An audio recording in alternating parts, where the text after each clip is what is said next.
And likewise, people ask, okay, so all of these acts that we perform in Muharram, all of these acts, are these acts which are sanctioned by Rasulullah or no? Which of these acts are religious and which of these acts are cultural? And I think it's a fundamental point that while Islam allows expression of grief and extreme expression of grief, we need to ask ourselves, which of our acts are culture, which are religious? Let's go through them one by one, so I can show you which ones are backed up religiously and which ones are culture. The first of them, majalis. Majalis is religion or culture? Religion. Which surah? 58. Which verse? 11. The word majlis is used in Arabic in the Quran. Bismillah ar-Rahman ar-Rahim. يا أيها الذين آمنوا إذا قيل لكم تفسحوا في المجالس فافسحوا يفسح الله لكم. O you who believe, when it is told to you make space in the majalis, so make space, Allah will open up for you. Here the word majlis is used in the Quran. إذا قيل لكم تفسحوا في المجالس. Therefore majlis is mentioned in the Quran. The idea of a gathering. Rasulullah used to organize a gathering where people remember Allah and remember His Sunnah. And this verse was revealed that Rasulullah used to say these majalis have an etiquette, because a man of knowledge walked in and he tried to find a seat, no one gave him a seat. So Rasulullah said, when you have a majlis, the people of knowledge, you should always make space for them, for they are the people who carry this religion forward. Therefore majlis, is it culture or is it religion? When we come in Muharram to honor the message of Imam al-Hussein alayhi salam and organize a majlis, is that religion or culture? No, it's religion. It's mentioned within the Quran, and you find Ahlul Bayt would organize majalis themselves, isn't it? For example, you find after Karbala, Bibi Zainab did a majlis, Imam Zain al-Abidin did majalis, Bibi al-Banin did majalis, Kulthum did majalis, and even Imam al-Radha, when he reached Qom, straight away he organized the majlis for Imam al-Hussein for 10 nights in Ashura. Therefore, majalis, is that religion or culture? Majalis is religion. That's number one. Number two, the second area.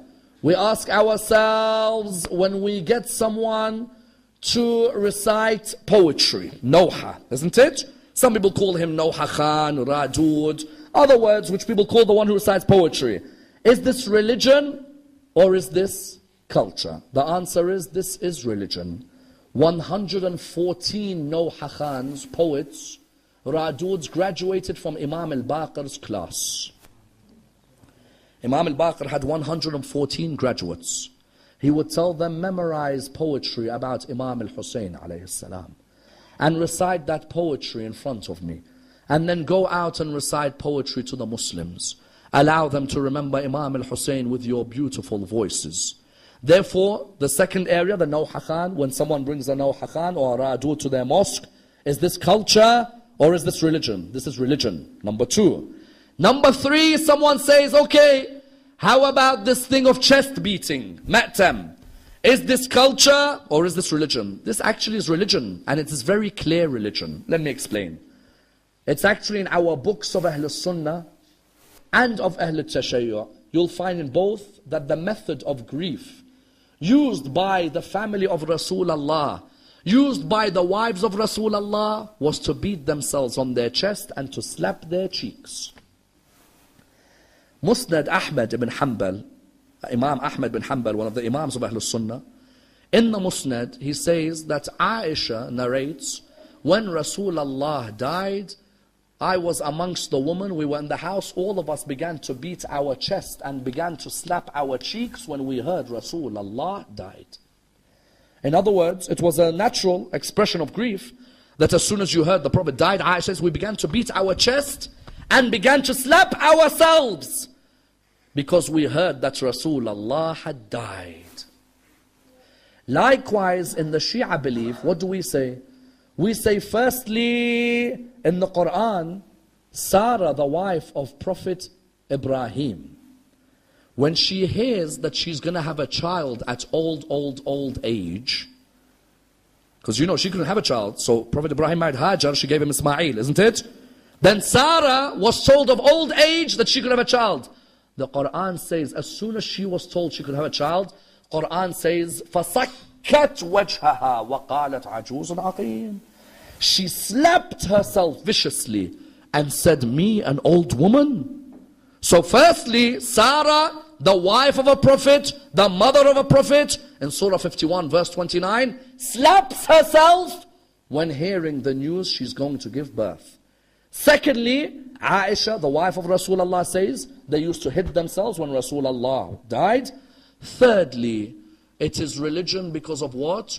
It is religion because Bibi Zainab on the night of the 10th of Muharram, and on the 10th of Muharram, done matam when Imam al-Hussein on 3 occasions.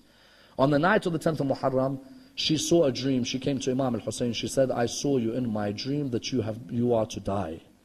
When he told her what the news was, she began to hit herself on her chest. And she began to slap herself on her cheek. Secondly, on the 10th of Muharram, when Imam al-Hussein was walking out for his final moments, and she called, wait, wait, O son of Zahra. As soon as she did that, she began to hit herself. Thirdly, when she came out on the ground in Karbala to look for his body, and then she found his body and she began to hit herself. Therefore, in religion, is matam religion or is matam culture? We reply, matam is religion. People ask, why do you beat that chest of yours? Why you beat it so hard? Because we remember the chest of Imam al-Hussein where the horse is trampled on the 10th of Muharram. As many of you know, Imam al-Hussein, when he lay on the ground on the 10th, after he was beheaded, Umar bin Sa'ad made an announcement. He said, O horse riders, ride your horses and trample on the body of Hussein. But he said, first, before you ride your horses, sharpen your hooves, so that the hoof digs into his chest deeply.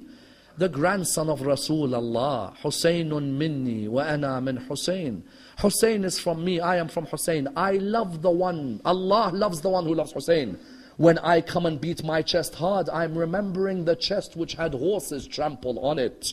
How can I not hit my chest hard when I remember that horse, the way it pressed the body of Abu Abdullah? Do you know, if you go to Karbala today, brothers and sisters, between where he was beheaded and between where he's buried is about 25 yards.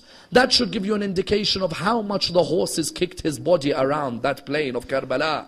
Therefore, when we come towards matam, matam is from religion. Matam is definitely from religion because we are honoring Imam al-Hussein and the chest of Imam al-Hussein, the chest which Rasulullah used to kiss every morning.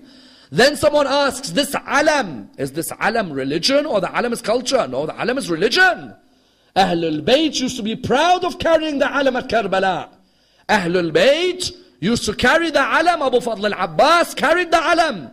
It was a symbol of strength, a symbol that Ahlul Bayt will remain alive forever. Someone says, okay, but this alam, we got the cloth from Karbala, it touched the darih. Why are people rubbing their faces on this alam? What is this rubbing your face on the alam? No, when you have an alam from Karbala, rub your face as much as you can on that alam. Someone says, why? Because an alam which has been around a holy body is an alam which has the ability to cure the human being. Someone says, what do you mean? Let's go back to Yaqub and Yusuf. Yaqub was blind, we accept it, isn't it? How did Nabi Yusuf ensure his father could see again? He said, take my shirt back to who? To my father, and place my shirt on my father's eyes. I asked Prophet Yusuf, why didn't you just do dua? Allah would have given him sight. The shirt which has touched the body of a holy personality can cure another personality.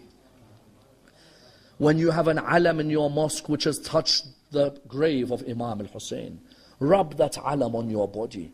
Imam al-Sadiq goes a step further. He says, Allah have mercy on cheeks that rub themselves on the grave. So how about an alam that's rubbed itself on the grave? When someone says, alam, this is all not part of religion. Alam is central to the religion. Alam is that which keeps Hussein's message alive. That Abbas never died because his alam is always high. Isn't it? Therefore you have the alam, religion. Matam, religion. Someone says, how about this taboot? We bring out this coffin every year. No harm. It reminds us of what? It reminds us of what? It reminds us that Ahlul Bayt were killed in Muharram and we remember their holy bodies. Is it something religion or culture? No, it's culture. But it's not a cultural act that is going outside religion. This is important. Culture has a place in Islam. As long as culture doesn't go outside Sharia, it has a place. If someone brings a coffin and they want to remind you of the 6-month-old baby, there's no harm. It's our culture to remember the grandson of Rasulullah by taking out this coffin, so everyone remembers what happened at Karbala. It's a form of culture. Someone says, how about this zinjir, slapping ourselves with a chain? Is this culture or is this religion? This reminds us of what, firstly? This reminds us of the granddaughters of Rasulullah, how they were whipped after Karbala. You know what Shimr did? As soon as it finished, he said, bring the whips. Where's Zainab and the sisters of Zainab? Where's the granddaughters of Rasulullah? They came and began to whip Bibi Zainab and Bibi Kulthum and the children, to the extent that children like Bibi Sukaina had marks under their eyes. You know when they buried Bibi Ruqayya in Sham, you know what happened?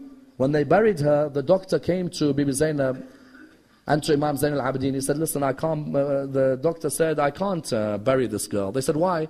He said, I think she died ill.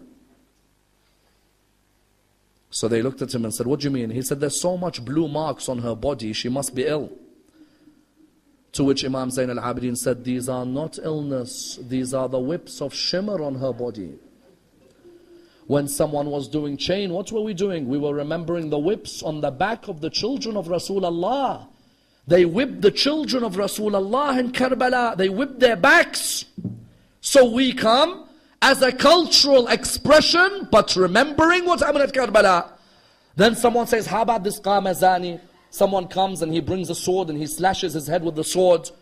That again is a cultural expression of love. It remembers Ali ibn Abi Talib, that Ali was killed in mosque of Kufa with a sword that struck his head. So some people strike their head with the sword. Someone says, but aren't they harming themselves? Well, if their marja' doesn't allow, then they have to agree with their marja''s opinion, for their marja' is more learned than them. And if their marja' allows, then their marja' I'm sure has adequate proof that in the same way Yaqub cried until he became blind, then I'm sure their marja' has proof to show that show of emotion for Allah subhanahu wa ta'ala is not condemned. That's between them and their Lord and the laws of Islam that they are meant to follow. In other words, all of these we find that there is ample reasoning as to why this took place. However, is Azadari or Aza or Sha'ar al-Husayniyah, are they a means or an ends? What do I mean? Some people made these an ends today. What do I mean made these an ends? I'm holding the alam, not you. Our mosque does more matam than their mosque. Our zinjir is harder than your zinjir. You think this practices were an ends? They were never an ends. They weren't a competition between culture and culture who shows the most bravery for Hussein. You know how many mosques we go to now? That mosque over there doesn't show love for Imam Hussein. We're the ones who show love. What are you talking about? Did you understand why that man died in Karbala or no? He died in Karbala, so you come and tell me I strike my chest harder than him? Or that my zinjir is sharper than his? Or that mosque doesn't love Hussein because it doesn't do as much as this? The love and expression of Imam al-Hussein was not an ends, it was a means to becoming a better human being. When I strike myself and I remember Hussein, it's so that I can become close to Hussein. I improve in my manners and my respect for other Muslims. Today, whatever our mosque become, that mosque is a muqassar mosque. That mosque is a very extreme mosque. That mosque is a very what's wrong? This Azadari was meant to make you like Abu Abdullah al-Hussein. It was meant to make you have the manners of Imam al-Hussein, the tolerance of Imam al-Hussein, the forgiveness of Imam al-Hussein. Azadari is not an ends, it's a means to becoming a better human being. And the more the people are reminded, the better. Someone asked the question, therefore in this generation, how can we reform the Azadari? If people want to beat their chest, let them beat their chest. And if people want to honor Imam Hussein by creating majalis, let them create majalis. Every person is an Azadar, the one who gives out tea and the one who serves in the car park, and the one who gives out food, and the one who gives a lecture. All of these are ways of honoring. Can we revamp the Azadari message? Yes, we can. In the past, we used to shed our blood. Maybe in 2012, we can donate our blood. Isn't it? Is there any harm? Someone says, no, I have to shed my blood. Habibi, if you have to shed your blood, do it. But don't cause a fight about it. Shed. But maybe if I donate my blood, more people will learn what Hussein really is. Because I have to care about also our image. Whether we like it or we don't, when our maraja say, think about the image you're giving, we have to think about it. Another manner, what was so beautifully done in London last year, you make a banner with a quote from a non-Muslim about Imam al-Hussein. And you put it on a bus stop or on a train underground station, so people read that banner. It's a new way of Azadari, isn't it? Another manner, in the coldest day of the year, you give out a cup of tea or coffee, but around the cup, a quote from Gandhi about Imam al-Hussein, for example. Azadari is a constantly evolving method of expressing love for Rasulullah. You don't have to stick on a way and say, that's it, my dad, his dad, his dad, his dad. Doesn't have to. You want to? Go ahead. But Allah subhanahu wa ta'ala says in every generation there's a different language. 100 years ago, this was the language of Hussein. Maybe there's a new language for Imam al-Hussein. You're not bigger than Imam al-Hussein, and never forget that. Because there's people who act like they're bigger than Aba Abdullah. You're not. None of us are bigger than Imam al-Hussein. If the way I showed Imam al-Hussein 50 years ago needs work, change it. It's not about the fact that your dad and his dad and his dad and his dad, all of them did this for Imam al-Hussein. You have to know. If they gave their service, now you give your service according to your time as well. Therefore you found that on this issue of Azadari, the Quran and the world of the traditions highlighted to us that without a doubt it's our role to show our love for Muhammad and Al-Muhammad, and to express our love for Muhammad and Al-Muhammad, and to also work hard in allowing the world to understand the methods of love for Muhammad and Al-Muhammad, in order that we are able to unite people on their message in the world today. We pray to Allah subhanahu wa ta'ala to raise us with Muhammad and Al-Muhammad, and to allow us to be amongst those who honor